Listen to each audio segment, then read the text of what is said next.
The Premier of the British Virgin Islands, Dr. Natalio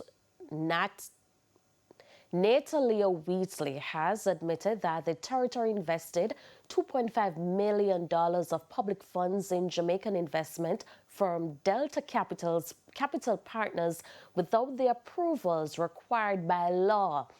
Dr. Wheatley, who is also Minister of Finance, says he was unaware of the investment and acknowledged that both his approval and that of the Financial Secretary should have been obtained.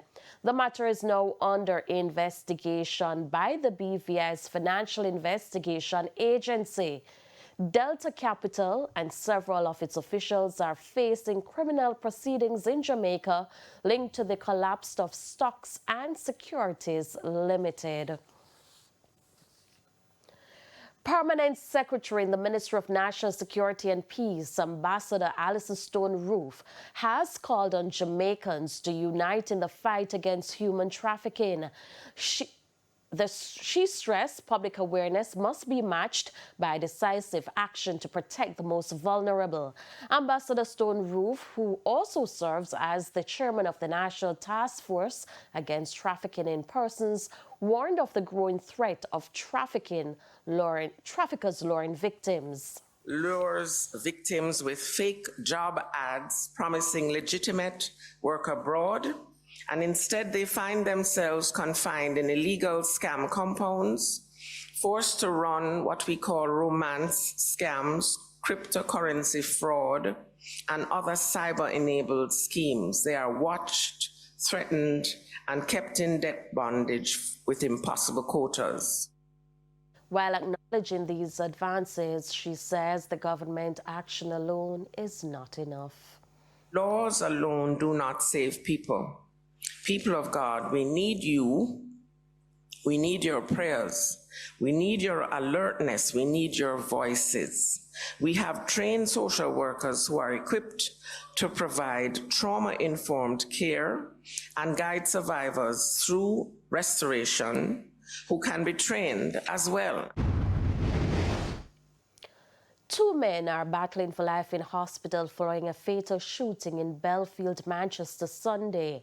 Reports are that about 5 p.m., the men were standing at the entrance of Belfield High School when a lone gunman approached and opened fire. One man was shot in the face, the other in the shoulder. Both were rushed to hospital. They remain in stable condition. Police are investigating the incident. It's now time for a break. Stay with us. More stories when we return.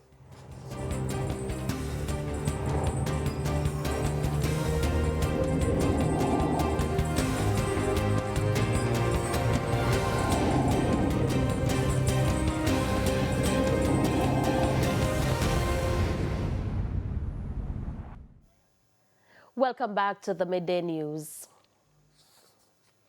It's now time for the Business Minute. Wigton Energy has appointed Mayberry Investments to provide financial advisory and brokerage services as the renewable energy company moves ahead with plans to expand its generation capacity.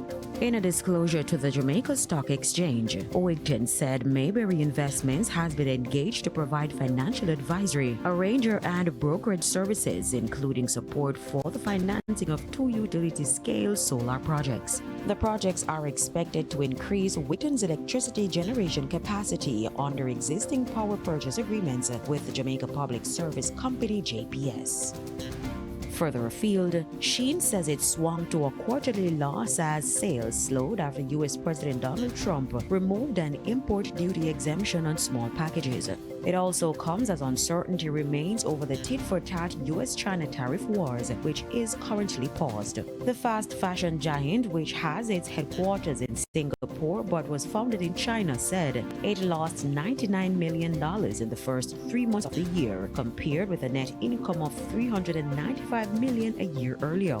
The announcement is part of the firm's preparations ahead of its stock market debut in Hong Kong, although the filing did not give any details on the size, timetable, or pricing of the planned initial public offering IPO.